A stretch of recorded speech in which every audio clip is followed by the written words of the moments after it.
It's about to go down with Marc and Cathey, a live coaching show about dropping ideas.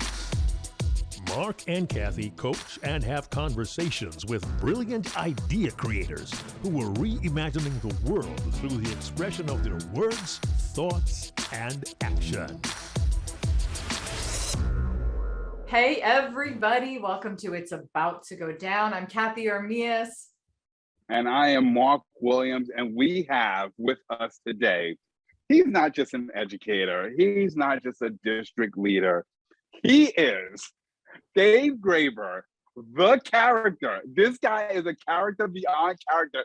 He's like Norm from Cheers. When he walks into the room, everyone's like, yay! Yes. And Dave is here with an idea about how kids are not being assessed correctly in schools. So what should we do about it? And he's got this whole concept called authentic assessments. So Dave, welcome to this idea conversation with Cathey and I. And tell us a little bit about what an authentic assessment is and why do we need it? And what do you mean kids are not being assessed correctly in schools? Dave! Woo! Well, thank you guys. Thank you, Marc and Cathey, for having me. I'm excited. In the world of education, new ideas are really rare. So really what I want to do is shed some light on how to put something into play that kind of exists already and it's right in front of everybody's face. It's like that thing that everybody knows but doesn't really see it. Right. And so how do we get people to actually see it is really the idea. Right. And so the idea came to me. I'm pulling up a quote. I'm going to read it to you directly. And it was when the New York City schools, public schools new chancellor, David C. Banks, he said when he was being inaugurated into the position and starting, he had said the following. He said that schools spend, quote, too much time on standardized tests and should focus, quote, on more real things. Right. And then he said, if you ask me my personal opinion, I think exams are important, but I don't think they are everything, said Banks. And I certainly don't think that they should be playing the outsized role that they play. Now, it's an interesting thing for the chancellor of the largest school district in the country to say is, there are truer words there couldn't be. However, presiding over a system to enact something like that, right, takes an awful lot of deep thought and a lot of work on behalf of a lot of people, especially when some of that kind of stuff is top down, right? And so when it gets filtered all the way down, at the end of the day, schools in New York City are held accountable to metrics, right? And those metrics are measured by standardized exams that are given by New York State. And again, if you think about it from the perspective of the state, right, where you're dealing with whatever the number of schools in the state, whatever, thousands upon thousands and, students, right? Millions and millions of students and thousands in each district. And how do you keep track as a state so that I could keep making sure that the federal funding is coming into the state so that the state can then pour the state funding into the schools and make decisions about where that funding goes, right? Because at the end of the day, schools need to be funded, right? And they need to be funded fairly. And so how do they make those decisions? So that's just a little peep into sort of the state's piece, but it doesn't really jive with what's happening on the ground, right? Because on the ground, what happens as a result of sort of mandates like that and things to that effect are people in the school space start saying, well, I need to get to that place, right? And if I need to get to that place, I have to do this thing called test prep. Whisper that word, it's test prep. Can you read my lips? Test prep. Bad, evil words. There's a few dirty words I'm going to say today on this podcast. I apologize to your audience and you guys in advance. One of them is test prep. It's a really dirty phrase. The other one is data. That's another really dirty word. But the idea that we have the ability to, all we're talking about with assessment, right, as educators, at the end of the day is how do I know? Basic question. How do I know? How do I know how my child, my group, my grade, my school, my whatever level you're at, right? Doesn't matter whether you're the chancellor, whether you're a teacher, whether you're a principal, whether you're a parent. How do I know where my child is from here, the beginning, to here at the end, right? And what are those checkpoints in between? So when you break down like that, and we'll go deeper later, I'm sure you'll have questions, but like sort of, how do teachers learn how to do that, right? That's the bedrock of education. How do we learn how to do? Well, the fact is we don't really, right, when we go to school. So that's something we talk about later. But all authentic assessment really means, okay, at the end of the day, is a form of assessment, and I'm going to discuss sort of what that word means, because that's sort of an ominous word as well, but it's a form of assessment in which students are asked to perform real-world tasks that demonstrate meaningful applications of essential knowledge and skills in that particular topic or subject area, right? That's all that authentic assessment means. It's not a secret word or a big brand new idea, but people often think of it as terms of multiple choice tests. I need to get the number, I have an 80%, I got a curve and blah, blah, blah, and whatever it might be, right? They don't think of two key words in that statement, which is perform real world tasks and meaningful application, right?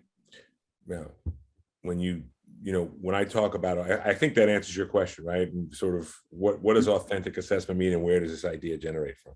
Yeah. So I have plenty more to say, so I'll take a break and let you guys ask some questions. Well, I feel like I'm out of my league here too, because I'm not in the New York school system. So maybe I'll have a great outsider perspective as well. But I just have a couple of really quick questions, Dave, because I want to understand too, with the real world tasks and the meaningful applications, what would be some of the things what would that mean? What would that cover? So I'll give you an example. So I was a ELA teacher, right? And I oftentimes did a lot of extra work, and I taught math after school, which is very strange. The ELA teachers don't teach math, but I wanted to work after school to make some money when I was younger, and so I said, I'll do whatever you need me to do. They said, well, we have a math prep course on Tuesdays and Thursdays. We have ELA on Mondays and Wednesdays. You want to work all 4 days? You got 4 days. You got to teach math.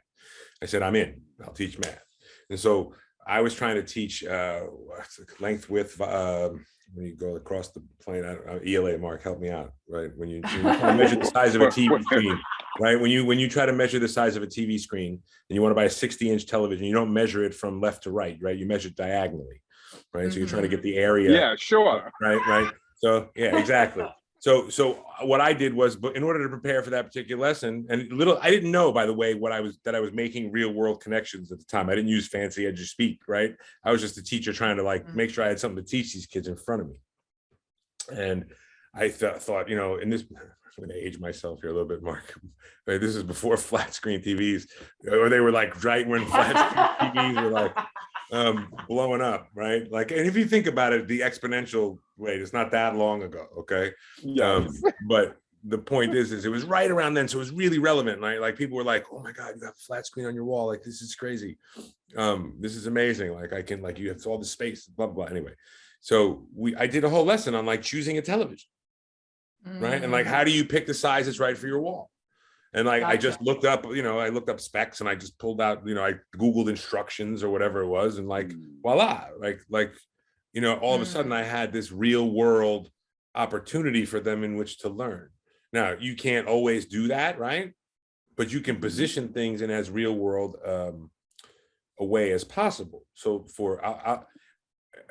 I have an example that I want to give. This is the math problem, but I want to couch it first, right? And so there's two ways to break down the word assessment, right? And so there's assessment for learning and assessment of learning, right? So two key pieces. It's not just assessment, right? And so assessment for learning is really, not just for kids, by the way, it's for adults as well, because they're assessing to learn for themselves what the kids know and don't know, right? It all goes back to what do I want kids to know, and what do I want them to be able to do, and how do I know how they did on that, and how do I know if they achieved that, right? So it's basic premise of setting a goal, putting a path out for the child, letting them get to that goal, right? And that assessment piece, the assessment for learning, is the march towards that, right? So, if I give, and when you design learning sort of sequences or units of study, as we call them, right? You sort of start easy and you scale your way up so that those assessment questions get harder and harder and harder and harder, and you try to couch it in as real world a possible way, way as possible. Then the idea is at the end, right, at the end point of that unit of study, I give something, what I just described was sort of formative work, right? And then when I get to the end of the learning experience, it becomes a summative moment, right? And that summative moment really should often be assessed in a way that has no relation to the work that we just did, but only apply the skills that we just learned onto something brand new, right? So what I'm doing there, and that's over the course of 10, 11 months of school, right? And unit to unit. So let's say, I have 4 units in a year, 5 units in a year in any given subject, right? Those units are 6 to 8 to 9 weeks long, dependent again, right? 4 to 6 to 8 weeks, whatever. And you're building this learning process, right? And you're assessing for the learning, making adjustments. Then I have to say, okay, we have to move on. I need to know what you know, what you don't know. I can circle back or put you in a remediation piece, get you after school work, whatever it may be to help catch you up on that which you didn't. But now I have to move on, right?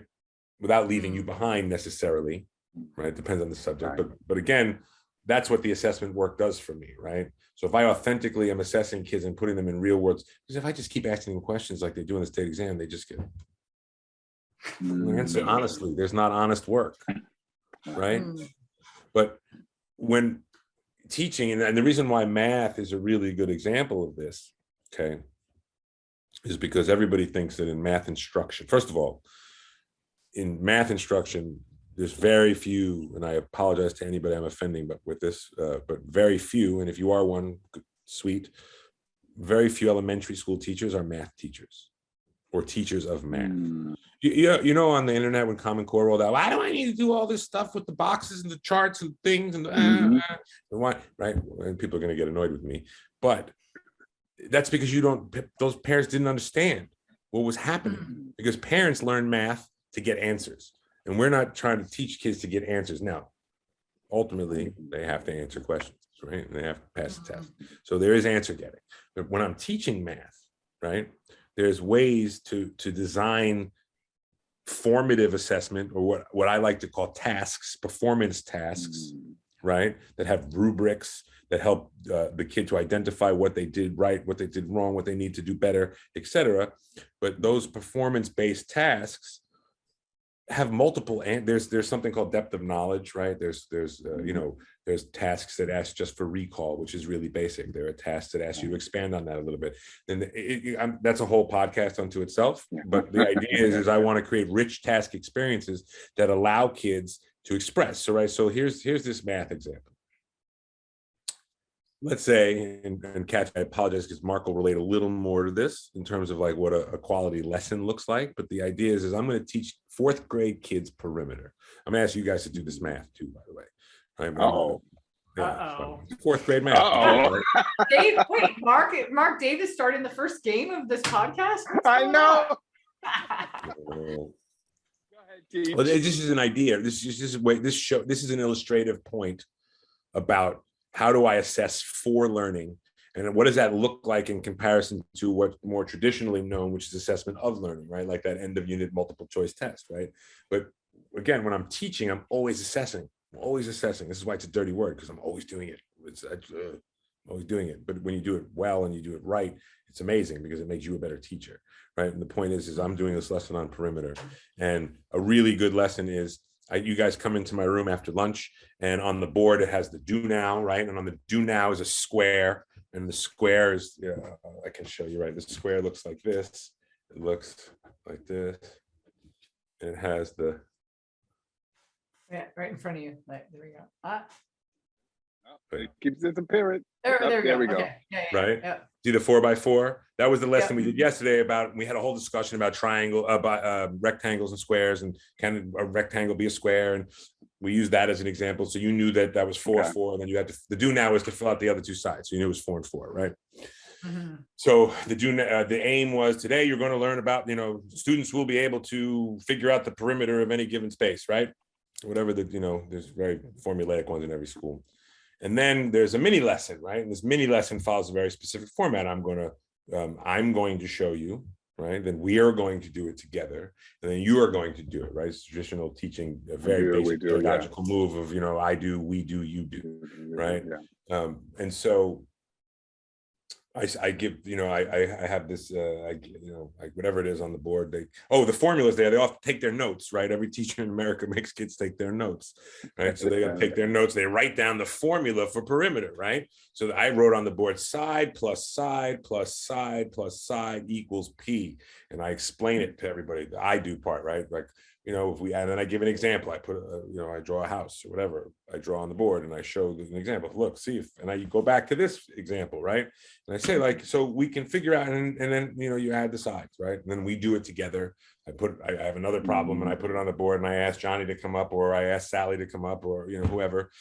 And they do, we do it together, and everybody raises hands and surfaces misconceptions, and it's fantastic, right? It's beautiful, right? And then group one, I have my kids grouped, right, based on how I know them, right? Higher performing kids, low performing kids, kids mixed with each other so that they can help each other, language barrier kids, whatever it might be. And they each have, questions 1 through 5 in the textbook, questions 6 through 10 in the textbook, questions, 11 through 15. And I have the answer key, right, as the teacher, so I don't even have to think about it. I could just check everybody off, right? I'm doing the assessment part of my lesson, because in every lesson you have to, how do I know? How do I know if the kids learned it or not, right? Great. Sounds like a good lesson, right, Mark? Would you, former principal, assistant principal, you would rate that lesson? It's got all the components, right? It does. Yeah, it's all banging. the It's checks. effective. It's effective, but it's boring.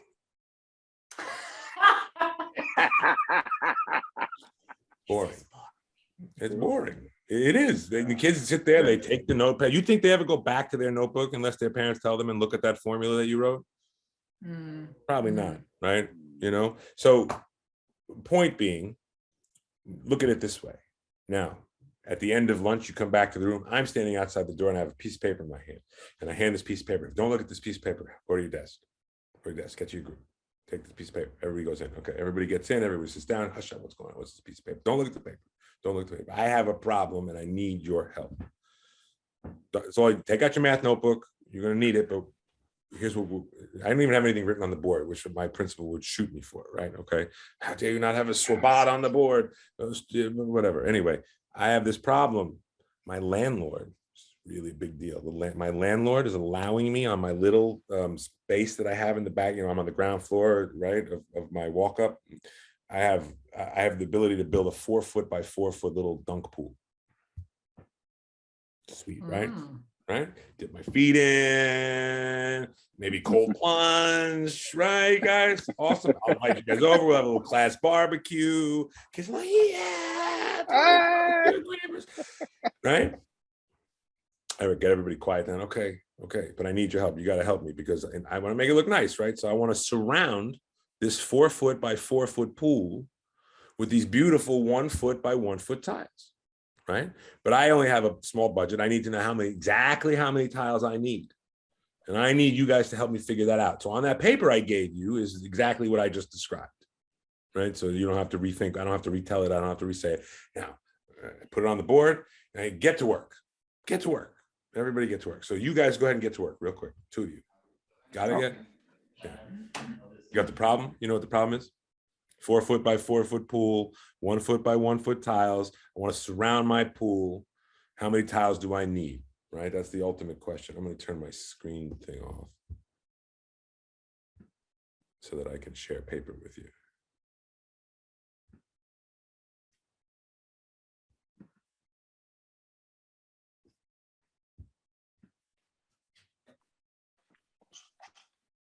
Come on, guys, 4th grade. Okay. All right. What a big famous assessment question. What'd you get? What'd you get? What'd you get? What'd you get? I got 14. 16. You got 14? Mm-hmm. Talk to us about 14. How did you get 14? Well, because you have 4. And I'm assuming you're putting this on the inner side. So I was going. Did you draw something down there? Kind of, yeah. I mean, I started drawing it out, right? And then I was like, 1, 2, 3, 4. And then I'm like, well, if I do 4, one of those tiles is going to take up the other side, right? Awesome. So here's what I want you to do with your group, right? Remember, we're role playing, right? So here's what I want you to do with your group. I want you to first of all, see if everybody agrees with you, number 1. Number 2, I want you to write a math sentence that describes how I can find that, right? Like, so your next task is to write a math sentence, right? So I'll be back in a minute. Mark, how did you get that number that you got? You got 16 for your group? How'd you guys get that? Yeah, I just took the formula of the 4x4, and then I took the formula of the 1x1. What formula are you Actually, talking about? oh, wait a minute. I took the side plus the side plus the side plus the side. Where'd you get that from? That's great. Um, I love it. Where did you get that from? How'd you come up with that? I looked it up on the internet.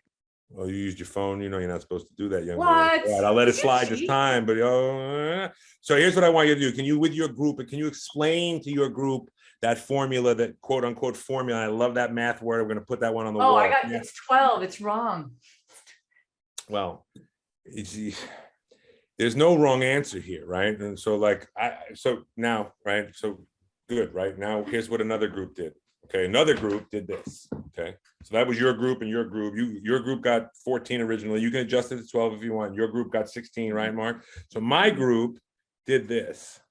Kind of took the same route you did, Cathey, right? And did so they drew the pool, right? There's the pool, right? See? Yeah. And then they did Like this. They right? said it's 4 feet. Well, they said it's 4x4, right? Just like you did, right? Well, hold on a second. Yeah. Right. Okay, yeah, good. Then I just put 4 and 4 on the other side, right? Just like that, right? Then I know I needed 1 foot by 1 foot tiles, right? How many tiles does that mean is going to fit on each side? I'm going to see. That's where I think I went into the inner, because on the outer. Right, we'll talk about that. Oh, no, I'm Yeah. glad you did that. We'll talk about that. That's really important. That's a huge misconception, and I want to address that with the class. So that's I'm stepping out of role now, right? That's an immediate, that now you see what I'm talking about. If I'm just assessing of learning at the end, I don't know that you don't know that in the middle of a lesson, right? I don't know that you have that misconception, and I ignore you for the rest of the year because you're shy and you don't even say anything, and you're like, oh, okay, like whatever. Got it wrong. Right? You know what I mean? There's 30 of those kids in every room. Seriously. Right. So look what I did, right? Yeah. So you have 16. I'm just showing you. So my group, actually, that was one group did that, got 16, right? Another group decided they wanted it to be really nicely surrounded, because that was the word that was used in the problem, surround. So they put the 4 corners, and their answer was actually 20. Okay. Then another group, using manipulative, said, Graeber, it needs to be prettier. So we cut 4 of them in half and sort of hooked it up like that. Right. So now 18. As a teacher, listen, as a teacher, 4th grade math teacher, untrained in teaching math, you didn't get the right answer. How'd you get 20? It's 16, side by side. But I'm not giving any kids any opportunity in that teaching, right? So that's an example right there of assessment for learning. That was a test. But so I would come back, Cathey, and talk to you about why'd you go on the inside? The problem said surround. That could have been a language barrier issue that I didn't know about, right? So when I develop an authentic assessment experience, whether it's small, large, for stakes, for low stakes, right? Look, what I just did was assess you, but there was no stakes. The only stakes was you learning something, right? So when I attach stakes to it, kids need to be ready for that.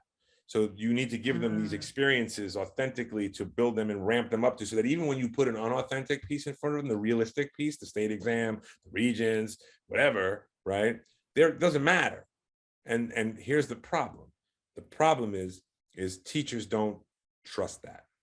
And therefore they feel I have to control every inch of this, because A, my rating is based on it, right? Which was big argument across the state for a long time. But B, we might close as a school. I might not have a job. So I got to teach to this test. So when this test comes, my kids are ready. Test prep to the textbook. So it takes all the creativity out of teaching. It takes all the, but really that's the stuff that drives good teaching. And good learning is creativity and application to real world. So I think that answers your question. Oh my God. That was demonstration 101. Oh my gosh. I think I need to, well, you showed it. I'm a creative person, right? So I was like, oh, he's trying to he wants to surround the outside of the tank is what I was thinking. And so that's why I got my thing. But then I started thinking even worse, like I would even go worse, because now if you're saying it like it was completely outside of it, then I'd be like, oh, it's way more than 4x4, because the distance outside of it needs to be 6x6 or right, like But or the the interface experience needs to be smaller. that's what I want the experience to get you to ask me. Right. Hey, right, do you mean right, the right. whole yard, Graeber? Like, we don't have You enough only money have for that. 4x4 Right? Like, space for the whole thing, and but then that's so real then the world, three. right? That's Yeah, real yeah, world. yeah. Even That's if the it's real world. nonsense, Yeah. but it's also nonsense, right? Like, I'm not building a 4x4 pool in my backyard in Brooklyn or wherever. But a kid might do it, and what I love about what you said, and by the way, I just looked up the formula, and it was just like the formula, and that's what we kind of do. We just teach them the formula and memorize the formula. What I love about what you said though is, first of all, drawing it and seeing it. It was a real type of scenario, even if it wasn't really your scenario. And the questions that you talked about kind of expanded this, that it's not just really about, and as you said it earlier, it's not really just about an answer, it's about thinking, right? And so even asking those questions like, well, what do you mean surround? Because I got a lot of surround to cover. So I want to make it, and yes, you can catch the errors in thinking and catch the differences in language. But at the end of the day, everybody is thinking and explaining their thinking and giving you an opportunity and giving us as an opportunity as teachers to really, really assess learning. Yeah, but if you came into my room and I was doing that lesson the second way, untrained assistant principals or principals would give me a developing or worse, because I didn't have A, B, C, and D. But meanwhile, the second lesson was way more highly effective than the first. I did the same thing, by the way. And I think it's not boring, and it showed, and it not only did it show kind of the real world application, and meaningful applications, real world tasks, but like I started thinking about how everybody else thinks about things, like you understand like you said, you're more concerned about how they think. Some people you're like, oh, they're creative. They're thinking about cutting the tiles in half and like making it look beautiful. Somebody else is like, that doesn't make sense, Dave. If you have a 4x4, you can't put the tiles right next to it. So like, that's why I was like framing it on the top. I was like, okay, I'm going to frame it on the top, because then you'd need a 6x6 if you want to be able to walk around. Like, I don't know. You're like, there's so many more. And as a teacher, I could see you saying, oh yeah, you're right. This group, you're right. This group, you're right. Like if that's how it doesn't matter. It doesn't matter. Like it doesn't matter. It's like that's. But it will matter when they take that, when I give them a test when I do an assessment of learning, right at the end, and I say, now put that that conceptual understanding into play on something unrelated that you've never seen before. So like when people say that the state exams are unfair, no, they're just boring and they suck. Excuse my language. They're not bad necessarily. They're not great. They're not amazing, right? They're they serve a purpose, right? And what I love about what our chancellor said is he's trying to flip the script and say, yeah, we understand we got to do that, but we're rethinking how to put weight on that, and we want to put more weight, I think, on what that second version, right? And then it leads to it just leads to better teaching, right? Like there's two guys, and which then leads to better curriculum, right? Because if you're thinking about assessing like that, you need to rethink how you're teaching, right? You need to rethink what you're teaching. So like there's two guys, this guy Grant Wiggins and this guy Richard Stiggins. Wiggins and Stiggins. Totally okay. Not making this up, are you, Dave? No. Grant Wiggins and Richard J. Stiggins. They wrote books. They're like the OGs of curriculum and assessment, like the OGs. Like everybody refers to them, and grad students in 5 years from now, that's like those are the guys, right? And they're really the guys, and they're very unsophisticated. This is what they say. Ready? I'm going to read Wiggins' quote first. This is from '93, right? And Wiggins' quote is, engaging in worthy problems or questions of importance in which students must use knowledge to fashion performances, use that word flexibly, effectively and creatively. The tasks are either replicas of or analogous to the kinds of problems faced by adult citizens and consumers or professionals in the field. That was Grant Wiggins. And then what Stiggins said is Buddy Stiggins. This is not Dr. What is that, Liza Doolittle, you know. Oh, yeah.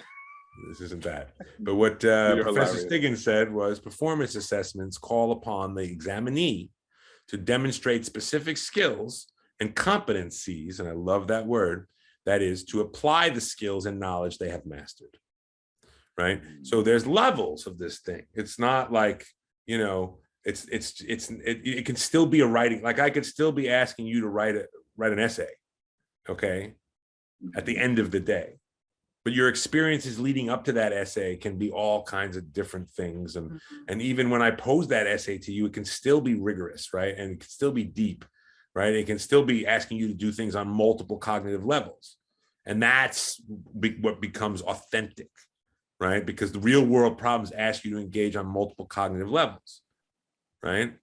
It's like you just demonstrated, like you had to think about like the inside, the outside, the words surround, like, yeah, I had to think about all this stuff, but right. So it's complex, but really the answer is right in front of people. This is very doable, you know? So so to solve this problem, right? Like it's not re-education because there's so many smart leaders and so many smart, you know, instructional leaders, but I think they lose sight of this concept because of the accountability component, right? And so, you know, someone really famous, and his name escapes me right now, you know, once one of the biggest drivers of systemic change in any educational institution is that notion, right? Like that you have to be flexible and you have to be willing to make change, but it has to be authentic.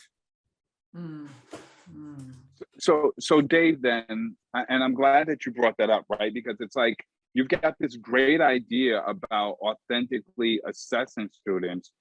And then you said, but what gets in the way is this whole accountability thing, right? Accountability gets in the way of authenticity. Oh, I like that. Then, I know, I like that let's too. write that one down. Jot that one down. TM. Yeah, TM. How do we address that, right? And in terms of getting your idea out there, how do you address that accountability part? Because it seems like Trust. No one, right? Talk to me about it. Go ahead. Trust what? Yeah, trust. You got to give trust kids, trust children.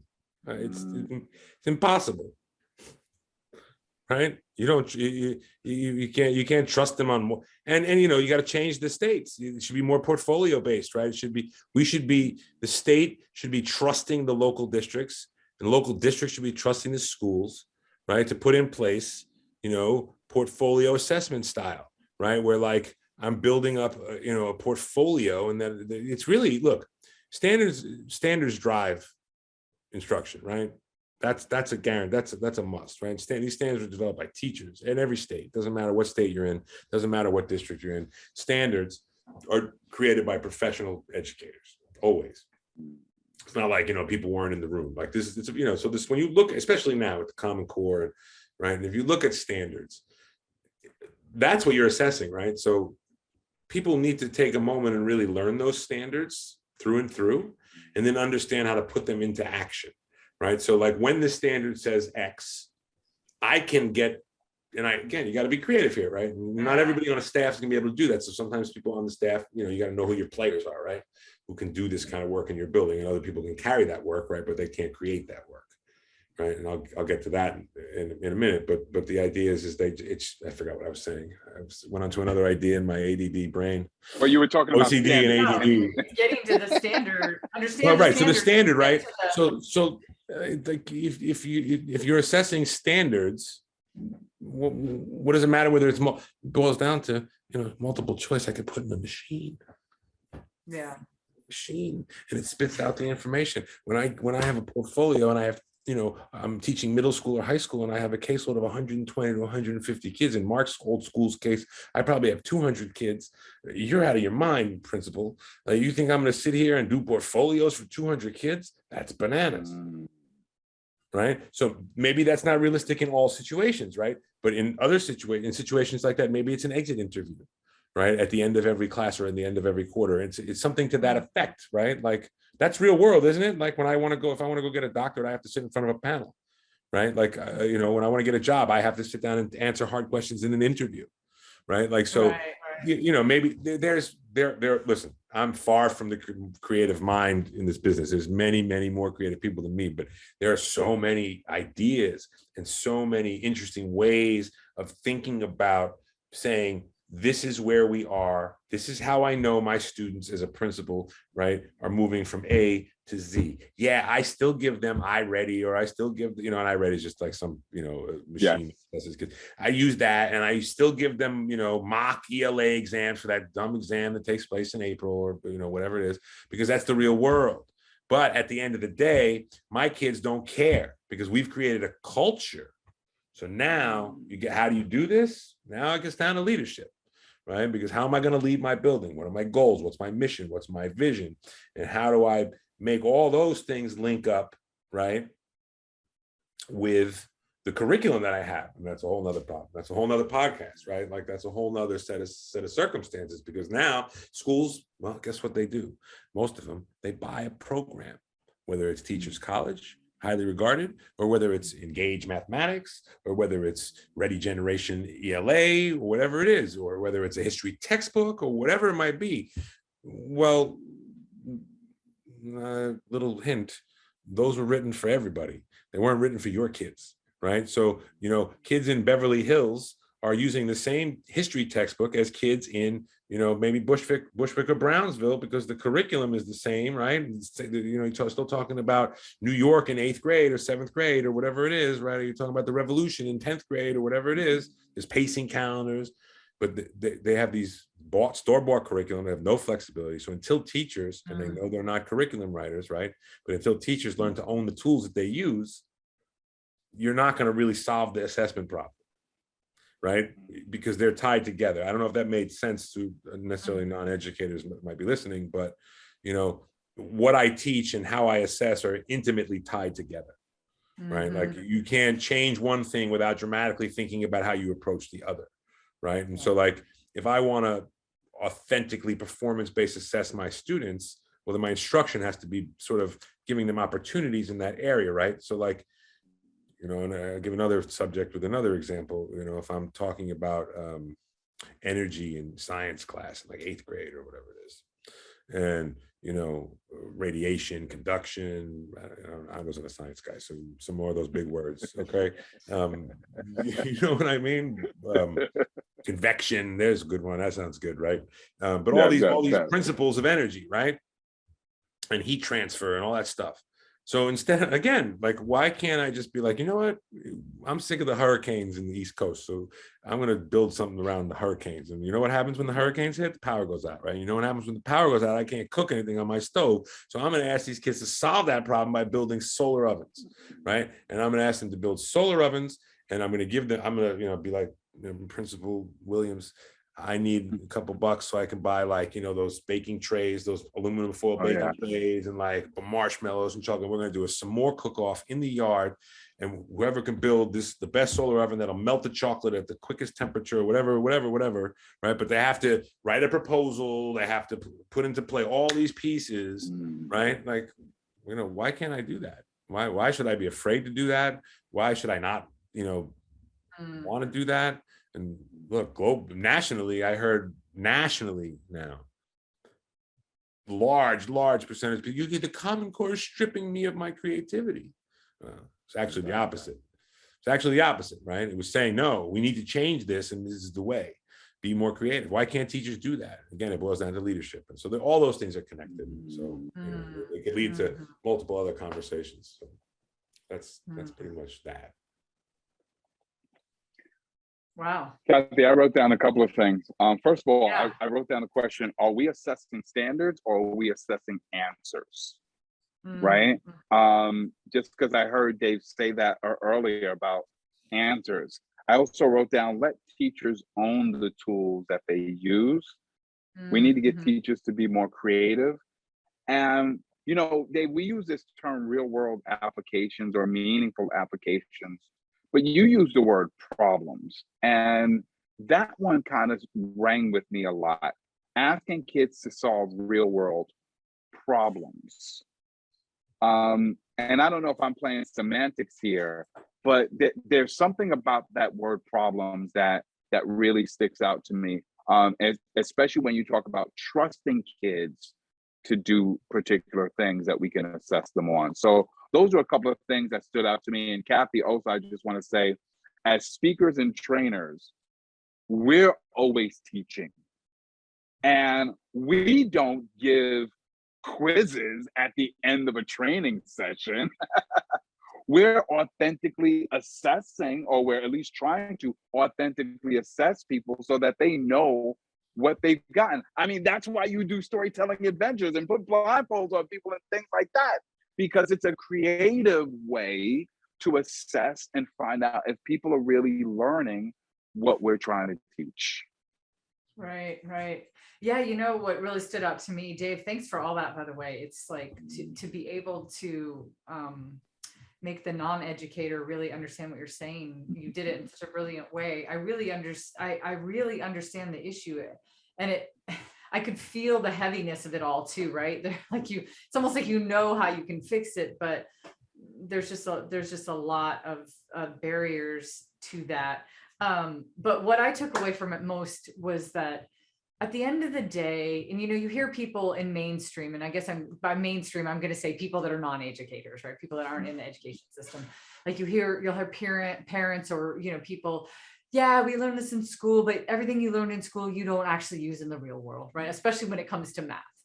And I think, it's yes and no, because maybe, yes, you don't use it the way that it's being taught right now, but Dave, you just showed not if you were teaching it in a more applicable way.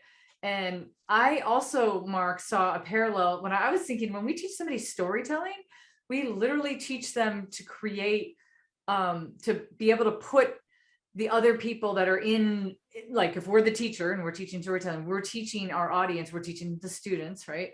We're teaching them to bring everybody into the story. You're trying to say, bring the students into the problem, right? To solve the problem, be creative, understand it. Don't just give me a formula. Like some people might try to teach you a formula for speaking or storytelling. So I don't know, Marc, I kind of felt that parallel to that as well. It's like, I think it's brilliant. So I have a question for you though, Dave. I mean, I totally understand it. I get the issue. And I get that thing that you said too, is there's like an assessment for learning, and then there's the assessment about the learning, so there's both. What would be a best case scenario for you? Like what, if we could change how, people were educating children in schools, what's best, how could we fix it? If you could just snap your finger and fix it, what would it look like? How could we do it? Because I want to get us closer. Like the speaker coach in me wants to I want to get to the idea faster, right? I want to go, okay, well, what's the idea? You just explained how it could be different, but then how do we need to upsell that? So there's not one idea here, right? The idea lives in the approach to teaching. And so the idea is creating programs or redesigning teacher education programs, right? But since that's not really reachable on someone maybe watching this podcast, right? So how do I do that? Well, here's the idea. And like I said at the very beginning, it's simple and it's right in front of your face. It's called take a risk, right? Don't be afraid to take a risk. That's the idea, because most teachers will not take a risk. And so that's the big idea. The big idea is take a risk, put yourself in a position, right? Take the kids to a place and say, this is the test today. This is this week's test, and don't be afraid of what might happen. I'll give you an example. I tried to do something really clever and creative once when I was teaching Lord of the Flies. And I tried to again, they could care less about Piggy. They liked Piggy, but they didn't like Ralph and the other one. They didn't care. They didn't care about these kids fucking around. These kids are from 1940, whatever. I don't care. I had to come up with a way to right. So again, the idea, right? I had to come up with a way. And so my idea was, again, not new, right in front of your face, learn by doing, right? Learning by doing, old tenet in education. Completely abandoned, okay? Mostly, there's pockets and really good examples of it, but mostly abandoned. I tried to put these kids on islands, so I formed groups because I have to, right? So many constrictions, right? That I have to follow. But again, if I try to be creative and I try to think about, when I put these kids on islands and I say, oh, well, a hunter-gatherer, I need somebody who can build a shelter, I need somebody who can do this. And then as the teacher, I would drop like little literary clues off about the text on the islands and be like, you have to, do what the little thing that you found washed up ashore does. And so they would have to build something, or they'd have to go attack another island. And I just had these kids, and none of it made it. It was terrible, by the way. It didn't work. It was awful. I wound up like just, playing, and like the kids were on islands, and it was ridiculous. But the idea was amazing. And guess what I learned? Here's what I learned. So my task with my edict was to teach Lord of the Flies, right? Give the unit test. That's what I was told. But my kids hated it, and they wouldn't read it, and they would all fail. So what would I be doing? I'd be perpetuating. But instead, I had a big idea. And that big idea was, let me get the kids up and moving to learn by doing. Let me get the kids engaged in, like you asked me, Mark, let me get them engaged in solving a problem. So why a problem? Because it's engaging, right? And so another shortfall, and here's the big idea: engagement, engage students, know your children. Basic tenets, they said all the time, but nobody gets the idea. I know it's boring, right? It's not like some big thing in a box that you unwrap and say, oh my God, this is the most beautiful idea ever, right? It doesn't have the big light bulb because it's there already, but nobody does it. So the big idea is just do it. Take a risk, right? Get out there. I'm telling you, I was neck and neck with the Common Core at the highest levels in the country, right? For a couple of years, I was a Common Core fellow, I was senior fellow, like you name it. So I heard every complaint. The creativity is being stripped no, it's not. We strip our own creativity from teaching by the way we assess kids, because the way we assess kids dictates the way we teach kids. So the big idea is dismantle that ideology, understanding that we still got to give a test,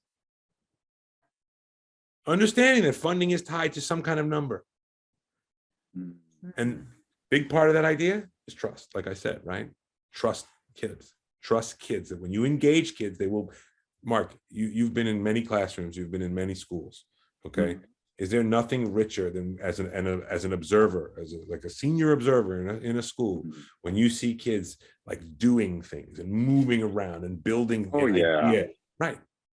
Yeah. As opposed to the more, and how frequent is that compared to the classrooms you've gone into where everybody's been inactively engaged or compliant, right? Like Brooklyn Tech. You tell me, best high school in the country, hands down, not knocking it, right? Not even a little bit. My good friend David Newman will be very angry with me. Not to mention our other good friend, former principal. But, do you think that the bulk of those kids, of the 6,000 kids in that building, are like actively engaged outside of those amazing engineering classes? Let me tell you, let me answer that question for you, Dave, by sharing this. And Cathey, I think you'll appreciate it. The one particular opportunity that I had to exercise what Dave was talking about was when I was teaching a non-Regents class, right? It was a senior 12th grade class. They had already taken the state exam for the graduation requirement. It was a drama class. And I had a drama textbook. And the drama textbook talked about all the technicalities of theater and the history of acting and all kinds of things. And it was drop dead boring. But when I took the risk, when I tossed the test and took the risk, and I'm going to say that intentionally because I'm so inspired by my good friend Cathey, I decided that I was going to ask every kid to write an original play. And then after they wrote an original play, I said, I'm going to read all of them and I'm going to pick 5 of them. And then each of the playwrights are going to host a reading of their script. And then the class will choose one of those 5 that they will actually produce in the auditorium. And I gave them fake money, fake budgets. This one was the producer. This one was in charge of props. And they put on a show. And I got to tell you, I think those kids learned so much more about producing something, working as a team, than they ever would have from reading a textbook. And that only happened, Dave, to your point, because I wasn't thinking about a test or a traditional assessment. I was thinking about an authentic assessment. And Cathey, because I love you and I love your mind and you always inspire me, that's why I wrote down, toss the test and take a risk. Oh, I love it. Oh my gosh, I love it. Yeah, so you're really good at that, Ruth. You guys are good at that. I'm not good at that.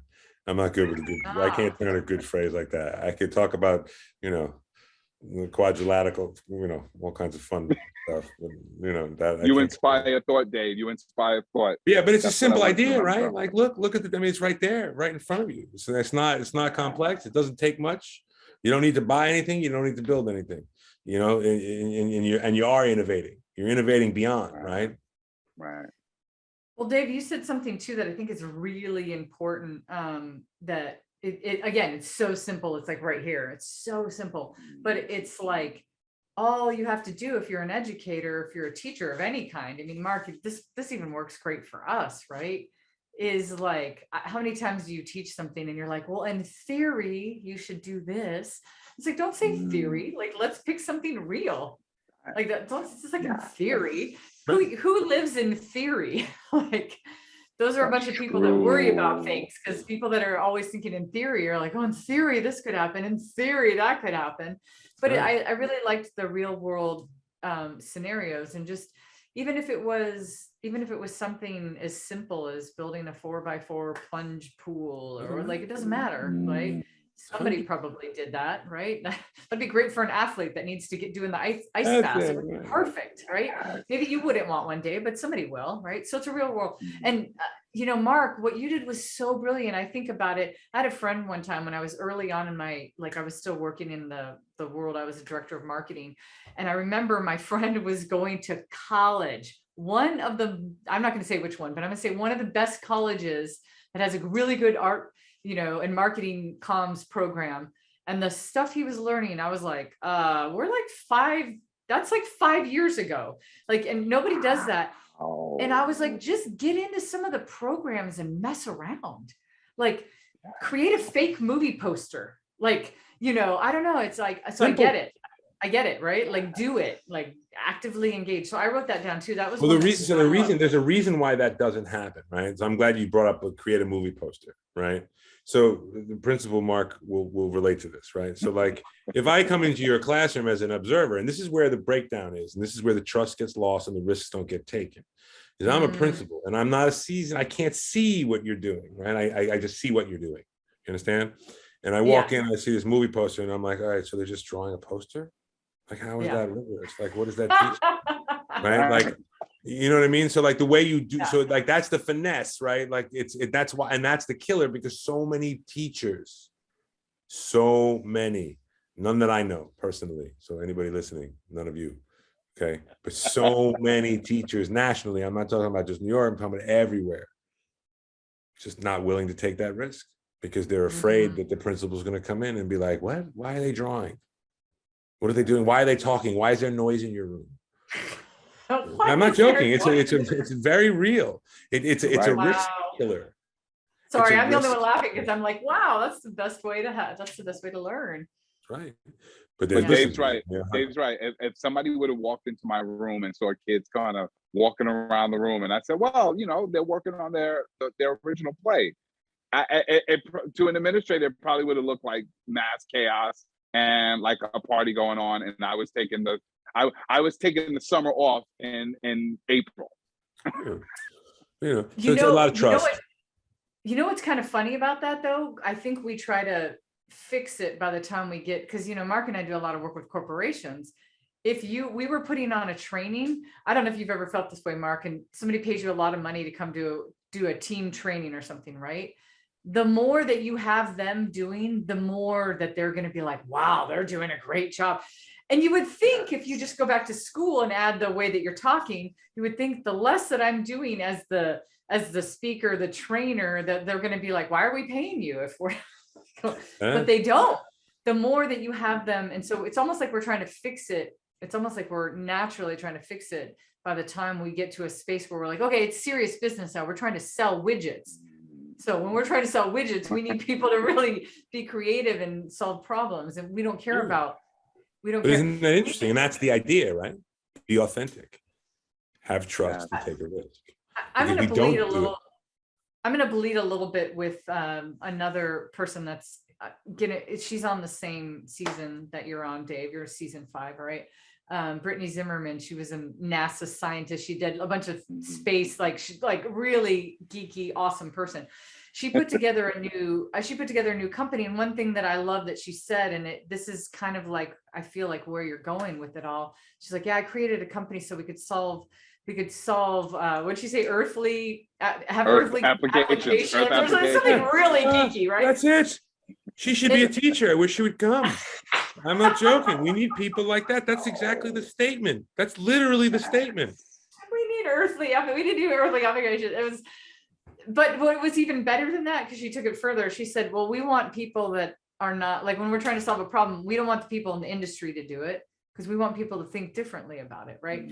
And so that's exactly what you're saying. And she's like, guess what? They come up with things way better than people that have been hundreds of years doing the knowledge that's in these industries.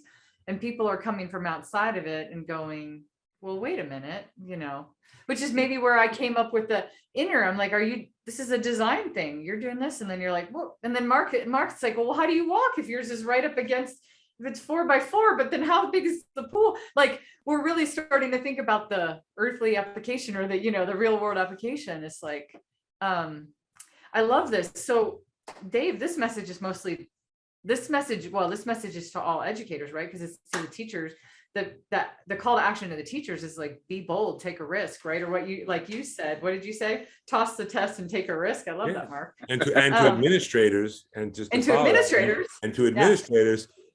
recognize it. Yes. Right? Be able to sort through what's nonsense and what's real. And right, like, because there's going to be plenty of people who are like, yeah, I'm doing what you told me, and you're like, come on, right? Like, you're not really doing what I told you. You're like, man, you know what I mean? Like, come on, but you put on a clown outfit and you can't. This will probably get me banned from the show, but I had a teacher in my school where I was teaching. He was teaching history, and he decided he was teaching about the Palestinian-Israeli conflict in the Middle East and that whole piece. And he came dressed up as a Palestinian to the classroom, and was like, but he was carrying like a cardboard machine gun, and it was terrible. And we had to tell him, like, you can't do that. But I appreciated what he was trying to do, right? Like, he was trying to, like, but so, like, there's, administrators, I need you also to build a nest for this work, but at the same time being real about it, right? Keep it real. Yeah. I was like, sort through the nonsense in the real sense, right? Like, let's have some. Yeah, right. Like, it's important because, listen, there's a lot of teachers, right? New York City's got 70,000 teachers. There's, what you do the math on the ratios. Again, remember I told you at the beginning, I'm not a math guy, right? But the idea, there's not everyone's best. Not everybody's the best at anything, right? Yeah. But again, that's time for a different podcast, because we have to figure out how to, we need, I don't have an answer to this question. We need to figure out how to attract people to the profession when they're not retiring and coming to teaching because I need a second job. Well, I love that you said that too, because this is not a dig on anybody that's been, that's older than a millennial or anything like that, right? It's more of the thinking. It's like, it's kind of different thinking and new thinking in our brains, the way we're wired. Even like, now TED Talks are shorter, right? Now things are shorter and stuff. And it's not because we're trying to dumb things down. It's just the world's moving at a different pace. And so I feel like what you're saying too is so critical, Dave. If you don't actually get people to physically engage in learning, it's not going to even happen anymore. You want me to go back and read an entire book? No, I need to and again, it's just like, I would just use the word active instead of physical, right? Oh yeah, active. Yeah. Because you can't always be up and moving and doing, like, sometimes it's cognitive, but it can still be, and that's the concept of rigor and depth of knowledge. And yeah. I love that so much. I don't know, Mark, when he got to the point too, where it's just was like, here's the big idea. It's like, take a risk, do it. Take a risk. That's it. Well, Oh it's my not God. dramatic. Yeah, it's You not know, complicated. It's not like I invented the steam engine, and here's an idea, right? Like ideas, the best ideas are always the simplest ones. Executable, simple, executable, Yeah. easy to do. So awesome. So I have a question. I don't know. We've got a long conversation. Dave, you put us through some math test. I feel like I redeemed myself, and maybe I didn't quite fail because No, you were my best student. No because you failing. understood. There's no, that's another thing. There's no. I can't in math. The minute you tell a kid you're wrong, they're out. No, right? Yeah. That's true. Actually, Yes. okay. I'm gonna add one more point to this. So I come from a family. My dad's whole side of the family, they're all engineers, a whole bunch of different types of engineers. They're all math whizzes. I grew up my whole life thinking I was stupid because like my mom's side of the family is way more creative, and that's more of the brain I got, like creative design, thinking outside of the box. And so I was always like, "Ooh, I guess I'm not as smart as everybody." And it was those things in school that always made me feel like, "Ooh, I didn't get the math quiz right," you know, because I was thinking about it in a different way. Well, that's confusing how you asked. It could be this or it could be that. They were just love asking that. you bad questions. That's right. I think that's important. Like, you know, Ask the right questions. right The questions. whole are field important. related to that, right? Trying to break down it. There's a whole field. You know, it's not easy to do. I actually trained for years doing that. How to write very specifically write the right assessments, so that you're asking, being very deliberate about what you're asking kids to know and to be able to do. And that's where the two assessments come in, right? Because you're like, one of them is just like you could have assessed 10 different groups in the the little problem you showed us, and nobody might have gotten the same answer. They all had different answers. Right. And yet you would say, no, that they're all right because of the way that you thought about it. And I like how you thought. You put into practice what I wanted you to put into practice. I get it. Right. But I also, right. And so like, there's nuance there because I have to guide them. And this is the teaching, right? Like, it's not just in them copying down the side plus side plus side plus side piece. It's the guiding them to understand, like, so why did you put those boxes on the inside, Cathey? Right? Like, I don't care that you did it. I just want to know why you did it. Like, what was your rationale? Why did you do that? And then like, let's take a look at the question. What in the question made you do that? Like, I didn't tell you to do it. Nobody told you to do it. You did it on your own. So what something had to make you make that decision? What was it? I don't care. It's not wrong. I don't care. Like, just. And Mark, why did you put the wall right outside of it? Like, there's no room to walk around. What? Yeah, but when we start asking those questions, you get to the why. And right. And in math, there's always a universal truth, right? Whether it's the right answer or not. And then you have to remind kids that sometimes you do got to get the right answer. Like, that's okay, right? Like, sometimes, but the learning experience kind of gets you in the zone of like, first of all, I'm confident that my 18 is right, even though 16 would probably be the answer on the test, right? But in the test, it would only be a 16. There wouldn't be a 20 and an 18. You know what I'm saying? There would only be the 16. So that's okay. Right. But when I did the problem, like, I learned what I'm doing, right? Yeah. I give you and why. Literally the kindergarten level example, first grade level example, right? When you tell me how many people do this. Hold on. I turn off my thing. Oh. No, it's you don't have to do anything. Just have to answer. Right? Good. I don't want to. Not another time. Give me a 3-digit number. 268. Okay, then give me a 2-digit number. Give you what? 2 digits. You said 68, Mark? 68. Okay, so.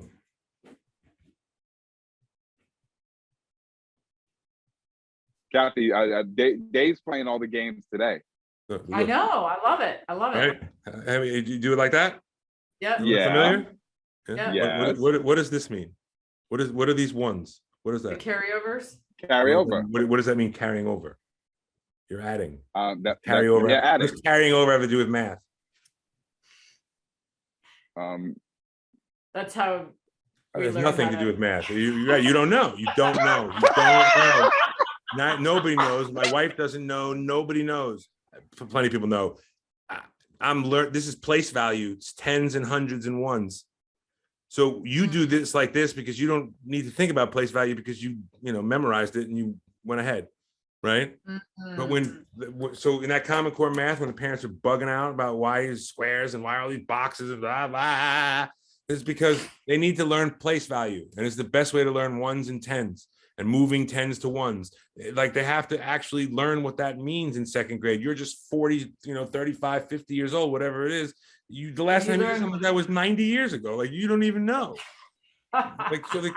So when teachers go in to teach math, they teach it like this, and the kids are like, "Cool, I'll put the 1 over the thing. That means a 10. Great, I'm just memorizing this routine, right?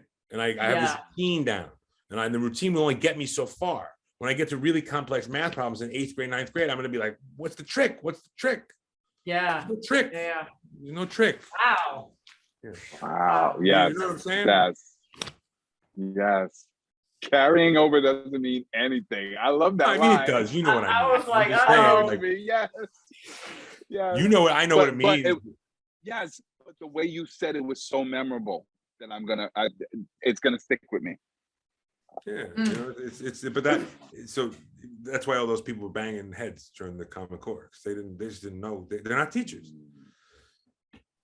And then another problem to solve with another idea for another time is how do we get teachers to know, right? Like, how do we put teachers in rooms? Why do we have common branch licenses where people who teach in kindergarten through 5th grade are, I'll lead into another idea for maybe another time. But why do teachers in elementary schools, you think that they took 25 credits in each of those subject areas, the science, social studies, math, and ELA in college? You think they went to college for 12 years? It's not possible, right? So what are they actually an expert in as a teacher? So we license and we tell our families that the people that are going to teach your children from kindergarten to 5th grade, the stuff they're going to learn doesn't really matter. Yeah. We don't care enough about it to put an expert in front of you. Right? So that's a little dramatic, but you get my point, right? You get my point. So what elementary schools are doing now, and this is an idea to lead in and say goodnight to everybody, right? Is the idea that why don't we start to departmentalize in elementary school, in 5th grade, in 4th grade, and rethink that, right? Like, wow. Right. Like, and there are schools in New York City that are doing that right now. And it has an incredible bang for its buck in terms of like, that accountability piece that we were talking about before. So for another time. Wow. Cathey, Dave just campaigned for season 6, 7, and 8. He sure did. He was like, I got so much to talk about. Well, Dave, I'll take that as a cue. Like, we've had this great conversation. I'm just curious, as we've had this conversation, like what probably not a lot. I'm thinking when you're talking, I'm like, nothing's really changed in your mind, right? Because like you think about this a lot, but like, how has this conversation like helped the way you think about the idea? Well, I'm very hopeful that I have a leader now that believes in the same thing I do.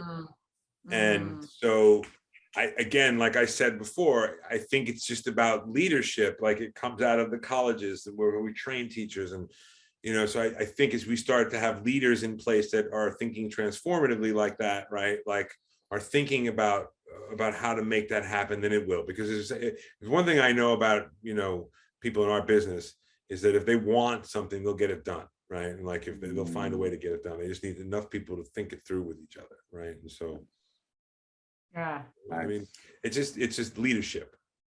Yep. It all is on leadership. I love that. Well, Dave, if there's somebody out there that feels just as passionately about this subject as you do, and I hope there are many people, right? There's one on here.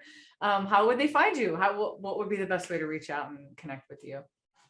My email address is D as in David, G as in girl, DG, R as in Robert, A as in apple, E as in ever after, B as in boy, E as in evict. I don't know, that just came to mind. But DGRAEBE@gmail.com. Oh, love it. Love it. Wow, Dave, thank you for spelling that out. That's like, that's great. Nobody ever adds the extra E in there. And, becomes a problem. I get it. I get it. I have an extra E in my name, so I get you. I get you. Yes, Well, exactly. That's right. correct. people get it wrong all the time. I sent you an email, didn't get it. There's no E in there. Exactly. I was Well, searching for Cathey.